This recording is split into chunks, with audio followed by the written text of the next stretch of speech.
Hello दोस्तों, स्वागत है आप सभी का राज और स्टडी यूट्यूब चैनल में। दोस्तों, जैसा कि आप सभी को पता है, जैव प्राइमर हम पढ़ रहे हैं क्लास 10th बायोलॉजी का चैप्टर 1, जिसका नाम है जैव प्राइमर यानी कि लाइफ प्रोसेस।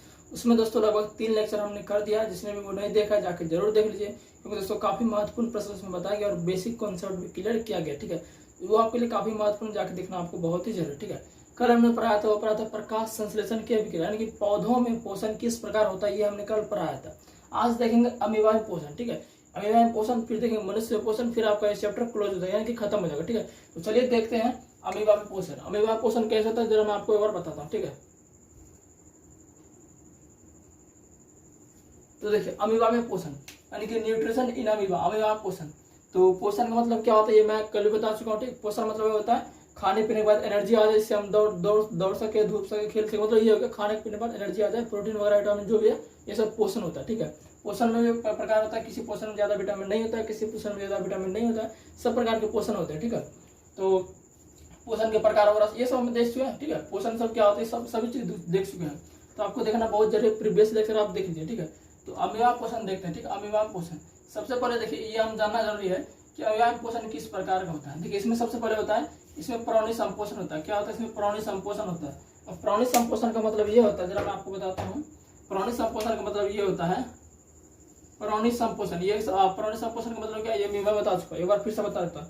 प्राणी संपोषण का मतलब है कि जो पाचन हो रहा है मनुष्य के अंदर या अमीबा के अंदर, वो पूरी तरह से पाचन हो रहा है। क्या हो रहा है? पूरी तरह से पाचन हो रहा है, यानी जो भी खाना खाए हम वो पूरा तरह से पच गया, उसे बोलेंगे प्राणी संपोषण। जैसे कि हम मनुष्य क्या है, मनुष्य खाते पूरा पच जाता है। ठीक है, तो हम बोलेंगे मनुष्य क्या प्राणी संपोषण है। उसी तरह अमीबा में होता है। ये अमीबा का चित्र है, ये भी अमीबा का चित्र है। ठीक है, दोनों चित्र है अमीबा का, आप बना सकते हो दोनों, ये भी ठीक है, ये भी ठीक है। ठीक है, तो अमीबा में क्या होता है? प्राणी संपोषण होता है। प्राणी संपोषण मतलब इसमें भोजन पूरी तरह से पच जाए, उसे बोलेंगे प्राणी संपोषण। तो अमीबा क्या? प्राणी संपोषण। तो फर्स्ट आप ये जान गए। अब देखिए सबसे बड़ी बात आती है अमीबा में भोजन का पाचन, यानी कि जब अमीबा भोजन करेगा, पोषण लेगा, तो वो पोषण का पाचन किस तरह से होगा, क्या क्या स्टेप उसके पाचन के लिए।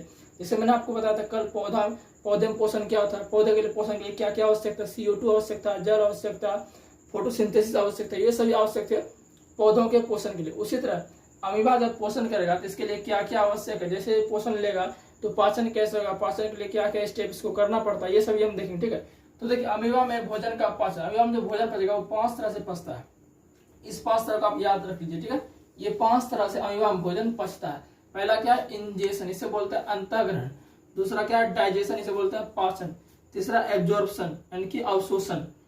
तीसरा चौथा है एसिमिलेशन यानी कि स्वांगीकरण। इजेशन मतलब बहिक्षेपण। इसको बिल्कुल डिटेल से जानेंगे। ठीक है, बिल्कुल चिंता मत कीजिए, बिल्कुल डिटेल जानेंगे। सबसे पहले देखते हैं इंजेशन। ये आपका अमीबा का चित्र रहा। सबसे पहले एक बात मैं बताता हूँ आपको, ये जो देखिए अमीबा का, इसको हम बोलते हैं कूटपाद। ठीक है, कूटपाद। अब कूटपाद क्या है भाई? इसका इंग्लिश नाम है सूडोपोडिया, इसको बोलते हैं। ठीक है, सूडोपोडिया बोलते हैं, मतलब हिंदी में नहीं, इंग्लिश में लिखता हूँ ना, सूडोपोडिया। मुझे इंग्लिश सही से नहीं आता, इसका स्पेलिंग सही से नहीं आता, सूडोपोडिया कुछ इस तरह से होगा। ठीक है, इतना जानो कि कूटपाद का इंग्लिश सूडोपोडिया होता है। ठीक है, तो ये दोनों जो दिख रहा है आपको, ये दोनों अमीबा का ये कूटपाद होता है। अब देखो कूटपाद का क्या काम भाई है भाई, कूटपाद का क्या काम? जैसे कूटपाद का आपका ये काम, जैसे मैं आपको बताता हूँ कि मनुष्य का एक तरह से बोलो तो हाथ है क्या कूटपाद है। से हम भोजन अगर थाली में से खा रहे थे, उठा के खाते हैं, तो हमारा जो मनुष्य का हाथ हो गया वो कूटपाद हो गया। उसी तरह अमीबा का कूटपाद जो होता है ये होता है भोजन को पकड़ता है। से हम भोजन को कैसे पकड़ते हैं? हाथ से पकड़ के मुंह में डालते हैं। उसी तरह अमीबा क्या करता है? कूटपाद की सहायता से अपने अंदर भोजन को अंतःग्रहण करता है, यानी कि इंजेक्शन करता है। बस ये कूटपाद आपका अमीबा का ये काम है।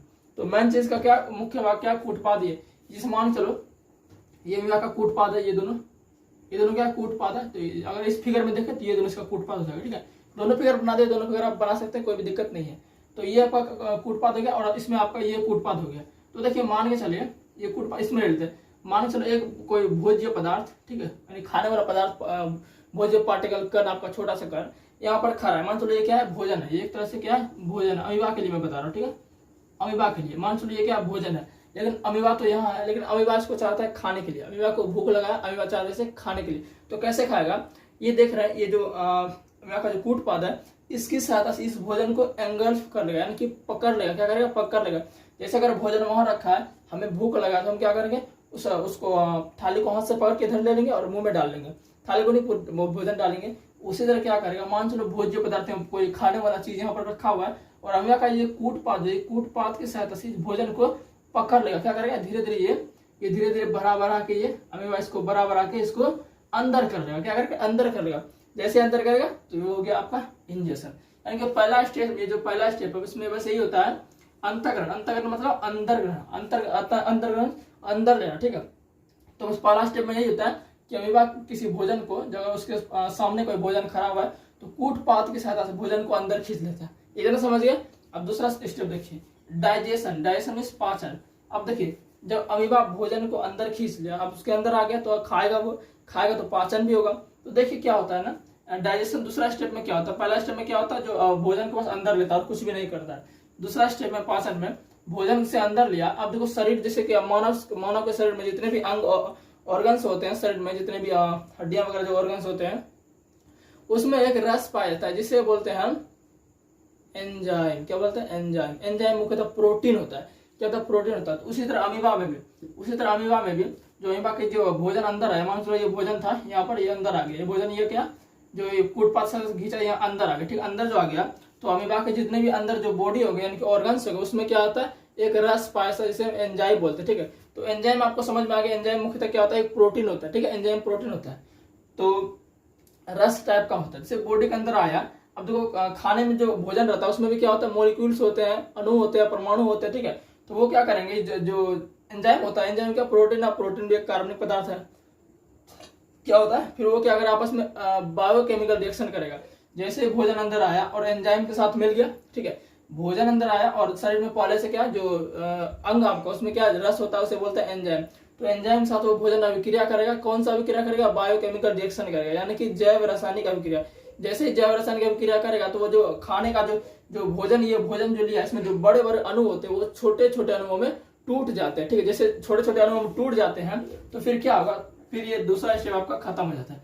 बस इसमें यही काम है, छोटे छोटे अणुओं में टूट जाते हैं। क्या छोटे छोटे अणुओं में दूसरे में जो अभिक्रिया करता है एंजाइम और भोजन का, जो एंजाइम और भोजन में जो आपका बड़े बड़े अणु होते हैं, वो एंजाइम और भोजन आपस में क्या करता है अभिक्रिया करके बड़े बड़े अणु से वो छोटे छोटे अणुओं में टूट जाते हैं, जटिल कंपाउंड छोटे छोटे कंपाउंड में टूट जाते हैं। बस इतना ही काम है। अब तीसरा क्या एब्जॉर्प्शन, अवशोषण। अवशोषण मतलब अवशोषण, नाम से पता चला अवशोषण मतलब किसी को खींच लिया, अवशोषित कर लिया। जो बराबर अणु अभिक्रिया करके टूटा हुआ था, फिर क्या करेगा अमीबा का जो शरीर है वो पूरा जो टूटा भोजन बन के वो टूटा पूरा भोजन का जो छोटा छोटा अणु टूटा वो पूरे शरीर में फैल जाए। क्या पूरे शरीर में फैल जाने के हर एक जो आपका बॉडी होता है हर एक शरीर में वो भेजेगा, ठीक है। भेजने के बाद क्या होगा, बस अवशोषण का इतना ही मतलब है। भेजने के बाद पूरा अवशोषित कर लेगा। क्या करेगा, जैसे मान लो भोजन अणु अभिक्रिया करके टूटा, मान लो ये भोजन था और ये एंजाइम अभिक्रिया करके टूटा छोटे छोटे अणुओं, ठीक है। तो ये जो अणुओं में टूटा ये पूरे शरीर में से फैल जाएगा, इसे अमीबा पूरे शरीर में से फैल जाएगा। जब पूरे शरीर में फैल जाएगा तो क्या करेगा अवशोषित कर लेगा, है भाई। क्या करेगा पूरे शरीर में अवशोषित कर लेगा, ठीक है। बस इतना ही काम है अवशोषण का। आप देखते हैं चौथा एसिमिलेशन। एसिमिलेशन का मतलब होता है स्वांगीकरण। स्वांगीकरण का साफ साफ मतलब है कि इसमें जैसे कि भोजन अब देखिए जैसे मनुष्य क्या करता है भोजन लेता है तो उसका वृद्धि होता है, शरीर में हाइट बढ़ता है या शरीर मोटापा होता है, पतला होता है, जो भी होता है। तो उसी तरह क्या होता है अमीबा भोजन लेता है, सारा भोजन उसके अंदर के टूटा हुआ जो अभिक्रिया एंजाइम और भोजन आपस में अभिक्रिया करके पूरा शरीर में फैल जाता है, छोटा छोटा अणु फैल जाता है। तो क्या उसके शरीर में कुछ वृद्धि होता है, क्या होता है वृद्धि होता है। तो स्वांगीकरण बस यही है, स्वांगीकरण में क्या होता है उसके शरीर में वृद्धि होता है और कुछ भी नहीं है। अब लास्ट आपका है इजेशन। इजेशन का मतलब होता है बहिक्षेपण। बहिक्षेपण में देखिए आप इसका मतलब समझ आएंगे। बहि मीन्स बाहर, क्षेपण मीन्स हटाना। तो बाहर हटाना मतलब बाहर निकालना, क्षेपण मीन्स निकालना। तो मतलब जो भी अमीबा जैसे भोजन लिया तो भोजन में तो ऐसा तो बात नहीं सब शुद्ध पदार्थ होगा, भोजन में कुछ कमियां तो रहता है, एसिडिटी रहता है, जो भी रहे कुछ खराब पदार्थ रहता है, उस खराब पदार्थ को बाहर करता है अमीबा। क्या करता है उस खराब पदार्थ को बाहर कर देता है। क्या करता है जो खराब पदार्थ रहता है भोजन में जो थोड़ा गंदगी वगैरह रहता है उत्सर्जित पदार्थ उसे क्या कर देता है बाहर कर देता है। तो बहिक्षेपण में बस सही होता है। इस तरह से आपका अमीबा जो भोजन अमीबा भोजन का पाचन होता है, ठीक है। तो अमीबा पोषण बस इसी तरह से अमीबा पोषण होता है। आपको एग्जाम में कैसे आगे पूछेगा अमीबा में कौन सा पोषण होता है तो बोलेगा प्राणी संपोषण होता है। अमीबा में भोजन का पाचन का सभी स्टेप्स लिखे हैं, बस ये 5 स्टेप्स आपको लिख देने। मैंने इंग्लिश हिंदी दोनों लिख दिया, जो आपको पसंद है उसको लिख सकते हैं। अंतःग्रहण, पाचन, अवशोषण, अस्वांगीकरण, बहिक्षेपण। एक बार फिर से रिपीट करता हूँ। अंतःग्रहण में क्या होता है अमीबा होता है कूटपात के साथ किसी भोजन को अंदर लेता है और कुछ भी नहीं करता है। फिर डाइजेशन में क्या होता है जो अंदर लिया वो आपस में एंजाइम के साथ बायोकेमिकल रिएक्शन करके छोटे छोटे अणुओं में टूट जाता है, ठीक इतना हो गया। एब्जॉर्प्शन अवशोषण मतलब क्या होता है जो छोटा छोटा अणु जो भोजन टूटा था उसको पूरा शरीर अमीबा का जो पूरा शरीर होता है वो अवशोषित कर लेता है, ठीक है इतना हो गया।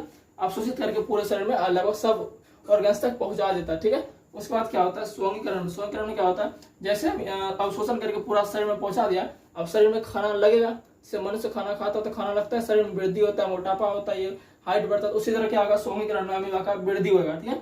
तो अमीबा जब वृद्धि होगा उस स्टेप्स को स्वांगीकरण कहते हैं। और लास्ट में जेसन यानी बहिक्षेपण, जो अवशिष्ट पदार्थ होंगे उसे बाहर कर देगा अमीबा। बस यही आपका अमीबा पोषण इसी तरह से होता है, ठीक है। तो उम्मीद करता हूँ ये सेशन आपको काफी पसंद आया होगा। अगली वीडियो में देखेंगे मानव में पोषण, ठीक है। तो मिलते हैं अगली वीडियो में।